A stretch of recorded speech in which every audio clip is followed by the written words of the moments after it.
muri ibi bihe bya covid kubera ingaruka zabaye, gusaba abantu kuguma mu rugo, ibikorwa bya muntu bidakora, birumvikana ibikorwa bya muntu bidakora, umusaruro uragabanuka. Icyo ni ikintu umuntu wese yakumva utiriwe unajya mu bintu bisobanuro birebire. Niyo mpamvu ugereranyije umwaka wa 2020 kuko hariho mwaka navuga amezi menshi twagizemo ibihe bibi byaguma mu rugo, umusaruro mbumbe w'igihugu waragabanutse ujya hasi ya zero. Bivuga ngo ugereranyije n'umwaka wabanjirije, iby'igihugu cyasaruye biri hasi y'iby'umwaka wa 2019.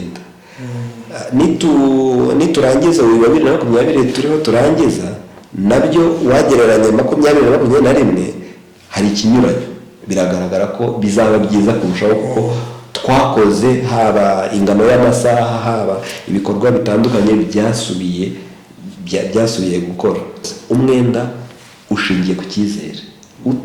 Igihugu kidafitiwe icyizere ntawagira umwenda, haba ibihugu bigenzi byacyo, haba imiryango mpuzamahanga, ibigega mpuzamahanga, haba umwenda w'imbere mu gihugu, byose bishingiye ku cyizere. Icyizere nacyo wakwibaza utese kiva. Icyizere kiva ku bintu nka bitatu. Icya mbere, barareba bati mu gihe umaze, ese wigeze ubabihemu? Iyo utigeze ubabihemu, birumvikana umuntu yabishingira avuga ati iki gihugu kirizewe. Icya kabiri, ese ibyo ugiye gukoresha aya mafaranga biragaragara ko ari ibintu bibyara inyungu. Urugero, nimba amafaranga ugiye kuyubakisha umuhanda, ese uyu muhanda urajya ahantu habyara inyungu? Urumva icyo amafaranga agiye gukora nacyo burya navuga cyubaka cya cyizere. Icya gatatu, ese imicungire y'umwenda, yewe n'imicungire navuga y'umutungo w'igihugu muri rusange.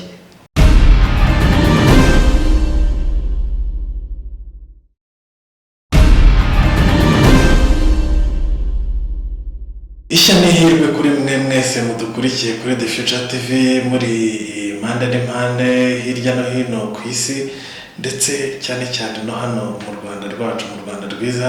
Nkaba mbashimira kuri uyu mwanya muduha kugira ngo dukomeze dusangire ibi biganiro byiza kandi by'ingirakamaro. Uyu munsi rero nabatumiriye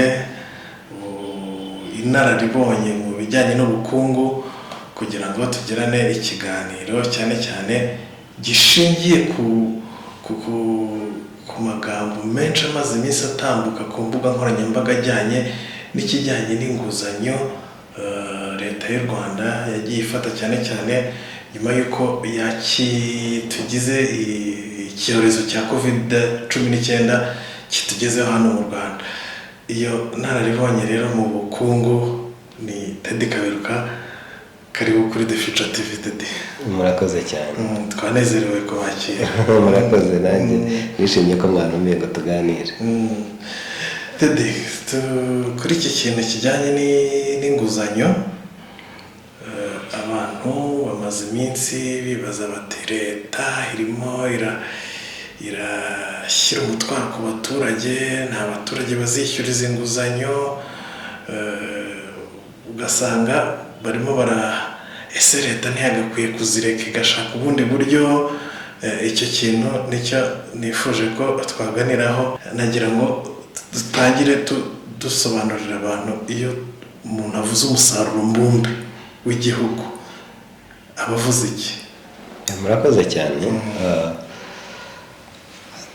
Igisobanuro cyoroshye mu magambo yoroshye umuntu wese yakumva nuko umusaruro mbumbe ni igiteranyo cy'umusaruro w'igihugu mu bice byose bigize ubukungu, haba igice cya mbere aricyo kirimo ubuhinzi, ubworozi, hakaba igice cya kabiri kirimo inganda, kongerera agaciro bya bindi byavuye mu buhinzi, byavuye mu bworozi, hakaba igice cya gatatu kijyanye na serivisi zitandukanye, tuvuge nka transport, amabanki, uburezi, ubuganga, hakaba n'igice cya gatatu kijyanye n'iby'imari.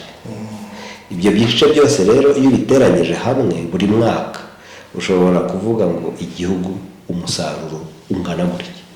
umusaruro wagaragaye muri ibyo bice byose. Uwo musaruro rero niwo wavuga ngo ni nka bwo butunzi cyangwa se nicyo igihugu cyungutse muri uwo mwaka cyasaruye. Yenda abantu ntibumve gusarura babihuze no kubireba mu buryo bwagutse, kuvuga ngo imirimo ya muntu yabyaye iki nyuma mu gihe cy'umwaka. Uwo musaruro mbumbe navuga ko ari cyo gipimo kigaragara ingano y'ubukungu, kuvuga ngo mu mwaka ku wundi ese ibyo igihugu cyasaruye byiyongereye cyangwa byagabanutse, nuko baba bateranyije ibyo bice byose mu bukungu. Iyo rero abantu bafashe navuga icyo gipimo nicyo bagereranya n'ibindi bipimo bitandukanye. uvuga uti yenda abaturage b'iki gihugu bafite umusaruro ku muturage, bafata icyo gipimo bakagabanya n'umubare w'abaturage, bakavuga bati umusaruro mbumbe ku muturage ungana utya. Iyo bagiye yenda kugereranya n'izamuka ry'ibiciro ku masoko, baravuga bati umusaruro muri iki gihe wanganaga gutya, muri iki kindi gihe wanganaga gutya, ese uwugurishije amafaranga avamo angana. Iyo bavuga bati yenda ibituruka hanze, ubigereranya n'umusaruro w'igihugu. Iyo ibituruka hanze yenda ari byinshi birusha umusaruro w'igihugu, urumva aba ari ikibazo. Ibipimo byinshi biragereranywa bakabigereranya n'umusaruro mbumbe, kuko navuga aricyo gipimo kinini ibintu byose wagereranya ukavuga ati iki gihugu kiri mu bihe bibi cyangwa mu bihe byiza.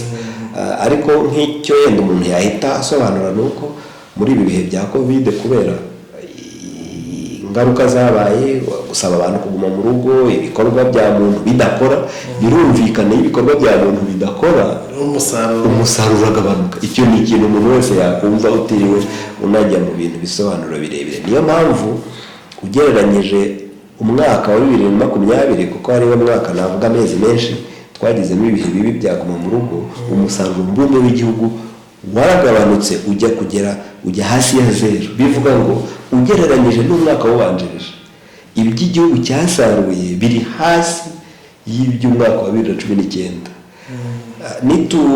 Niturangiza uyu wa 2020 turiho turangiza, nabyo wagereranya 2021 hari ikinyuranyo. Biragaragara ko bizaba byiza kurushaho, kuko twakoze haba ingano y'amasaha, haba ibikorwa bitandukanye byasubiye gukora. Ibyo rero bigaragaza ko umusaruro wiyongereye. Ngarutse rero ku kibazo cyawe wavuze kijyanye n'imyenda, yenda reka mpande nsobanure umwenda ni iki, ni ryari umwenda ushobora kuba umutwaro, ni ryari umwenda ushobora kuba ikibazo. Wenda mbere yuko uhita ugera aho ngaho, nagira ngo dusobanurire buri gihugu gishobora guhabwa inguzanyo cyangwa hari kondisiyo, hari ibyo igihugu gisabwa kuzuza kugira ngo kibe cyakwizerwa gihabwe inguzanyo. Reka nsubize ikibazo cyawe mvuga ngo biterwa n'uguha inguzanyo, kubera ko uguha inguzanyo iyo ari nk'ikindi gihugu, ni urugero rufatika. Iyo inguzanyo ivana mu kindi gihugu hari ibyo kireberaho, kandi n'ibihugu biratandukanye. Urugero naguha, iyo igihugu cy'Ubushinwa kijyashaka gutanga umwenda ku bihugu, hari ibintu byinshi batareba nk'uburenganzira bwa muntu, ibijyanye by'ubwisanzure bw'itangazamakuru, ibyo Abashinwa bo ntibanabireba. Ariko wajya mu bihugu by'amajyaruguru by'i Buraya na Amerika, ibyo bintu birabireba cyane. Urumva ko ni ukuvuga ngo hari ibintu nabyita kondisiyo ibihugu bitandukanye bireba bigiye gutanga imyenda. Ubwo ni ibihugu.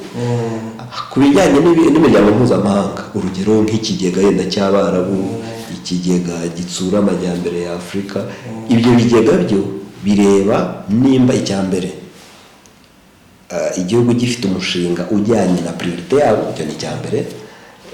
Yenda tuvuge nka BAD ikavuga iti twebwe priorite yacu ni ubuhinzi, ni uburezi, yenda no guteza imbere ikoranabuhanga. Urumva baba bafite priorite yabyo. Iyo utanze umushinga kugira ngo baguhe amafaranga, bareba nimba uri muri priorite. Ibirenze kuri icyo kuzabasha kwishyura, kuko umwenda ni amafaranga igihugu gifata kizayagarura, ushobora kugarura mu gihe gito cyangwa giciriritse cyangwa mu gihe kirekire ukongeraho n'inyungu. Icya gatatu, iyo ari umwenda yenda igihugu gifata mu ndimi zacyo, kuko leta ishobora kuvuga iti ubu nkeneye amafaranga, reka mbwira abaturage bayame nzayabasubiza nyuma y'imyaka 5, biraba imyenda yo mu gihugu. Ari nabyo bya bindi tujya dusobanura bita leta isohora impapuro mpeshwamwenda. Umuturage biterwa n'uko yizeye leta. Iyo yizeye leta yaravuga ati nta mpungenge mfite mu myaka 5, mu myaka bavuze ko uyu mwenda uzamara, reka ngure izi mpapuro, nyuma y'imyaka 5 leta izasubiza. Urumva ni icyizere. Uko byagenda kose umwenda ushingiye ku cyizere. Uti igihugu kidafitiwe icyizere ntawagira umwenda, haba ibihugu bigenzi byacyo, haba imiryango mpuzamahanga, ibigega mpuzamahanga, haba umwenda w'imbere mu gihugu, byose bishingiye ku cyizere. Icyizere nacyo wakwibaza utese kiva. Icyizere kiva ku bintu nka 3. Icya mbere, barareba bati mu gihe umaze, ese wigeze ubabihemu? Iyo utigeze ubabihemu birumvikana umuntu yabishingira avuga ati iki gihugu kirizewe. Icya kabiri, ese ibyo ugiye gukoresha aya mafaranga biragaragara ko ari ibintu bibyara inyungu. Urugero, nimba amafaranga ugiye kuyubakisha umuhanda, ese uyu muhanda urajya ahantu habyara inyungu? Urumva icyo amafaranga agiye gukora nacyo burya navuga cyubaka cya cyizere. Icya gatatu, ese imicungire y'umwenda, yewe n'imicungire navuga y'umutungo w'igihugu muri rusange imeze ite? Hari ibihugu kubera ibibazo bya ruswa no kunyereza umutungo babanza kubyibazaho. Urumva niba baguhaye miliyari, yenda miliyoni 200 akajya mu mifuka y'abantu kubera ruswa, kubera biriya bijyanye byose n'imicungire mibi y'amafaranga ya leta. Iyo bigenze bityo, iyo basanzwe ufite ibibazo nk'ibyo, hari ibintu biri bibaho. Icya mbere, bashobora kuguha amafaranga bakakwishyurira inyungu iri hejuru kugira ngo, kuko risike bayishyira burya mu nyungu, mu giciro cy'amafaranga baguhaye, bakaba bakongerera icyo twita ni inyungu ku mwenda. Icyo ni icya mbere. Icya kabiri, ari nk'ibihugu bitandukanye ujya wumva ngo aho kugira ngo leta bayihe amafaranga, bayihaye bemereye amafaranga ariko gacungwa n'ibindi bigo bibaho. Buriya hari n'ibihugu byinshi aho usanga iyi miryango itegamiye kuri leta, Banki Mondiale baha amafaranga bakayanyiza mu miryango itegamiye kuri leta, nuko baba batizeye imicungire y'icyo gihugu. Ibyo byose rero iyo bishyize hamwe nibyo bikwereka ishusho y'uko iki gihugu kirizewe, iki gihugu gikoresha amafaranga neza, iki gihugu abantu bagiye amafaranga mu myaka 5, 10, 20 bizeye ko kizayagarura. Ariko umwenda uko ihame ushingira ku cyizere. Ngira ngo abadukurikiye baranumva kuri babana dushaka nko gusubiza, barumva ko mbere, icyambere na mbere nuko u Rwanda twavuga ko rwizewe kuri izo point zose cyane rwose. Ubundi iyo ubona igihugu gifata imyenda, hari ibintu bibiri. Icyambere, gifite imishinga yizewe, umushinga icyo bita credible project. Ni ukuvuga ngo umuntu wese uguha amafaranga kubera ko abanza kureba ugiye kuyakoza iki, areba umushinga, atawizeye ntabwo yakumarira. Icya kabiri, nuko ayo mafaranga nubwo twishyura nubwo dufashe umwenda, ariko hari iyo dusanga burya igihugu kigenda gifata indi myenda, kigenda cyishyura buriya buri mwaka.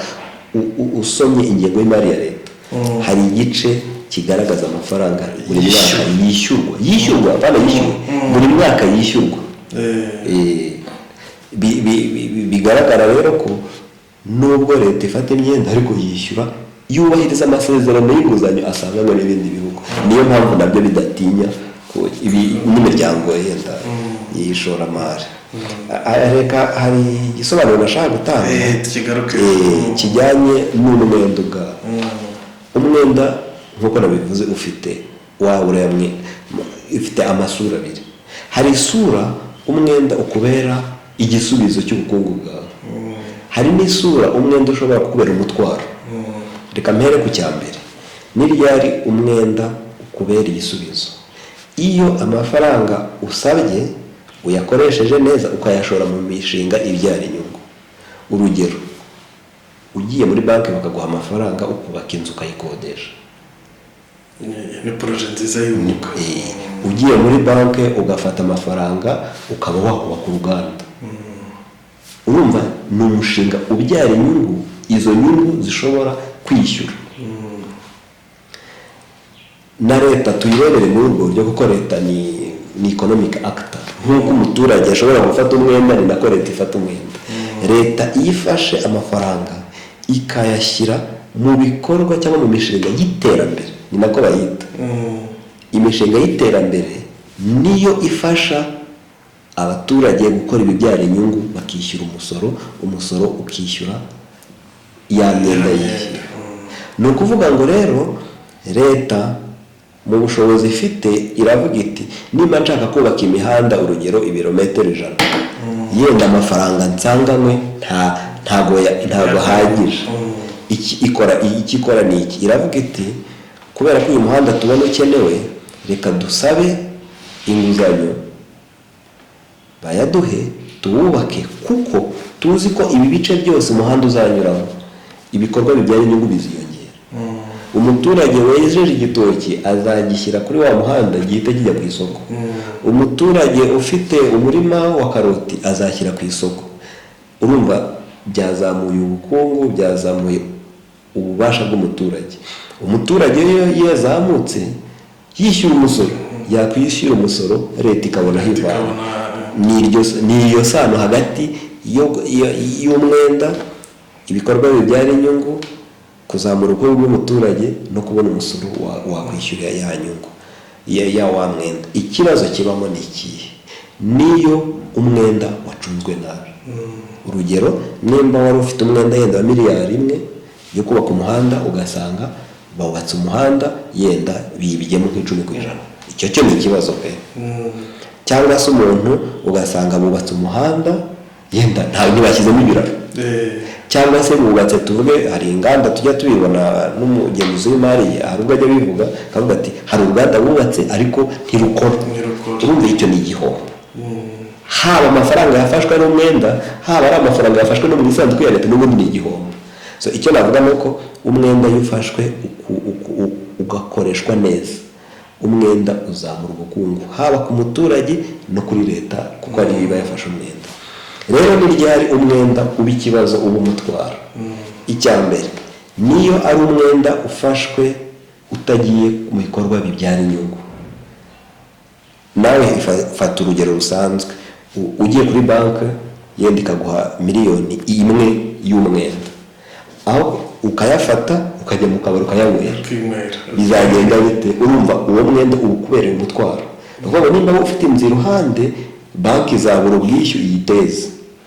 N'igihugu rero nuko amafaranga tuvuge leta yafashe ikayashyira mu bikorwa bitabyara inyungu, urugero igahemba nk'abakozi bayo, kuko hari ibikorwa navuga leta yishyizemo amafaranga ni nka wa muntu nabyita uyakoresha mu kwitunga, ni nkayo warya, ni nkayo wakoresha ibintu byo kwineza, kubera ko ibyo wakoze ntabwo bigarura amafaranga. Ni nayo mpamvu zasanga za leta nyinshi cyane cyane muri Afurika, iyo bafashe imyenda bakajya kuyakoresha ibikorwa bya buri munsi bya leta, aho ngaho ibyo bihugu bigira ibibazo byo kwishyura.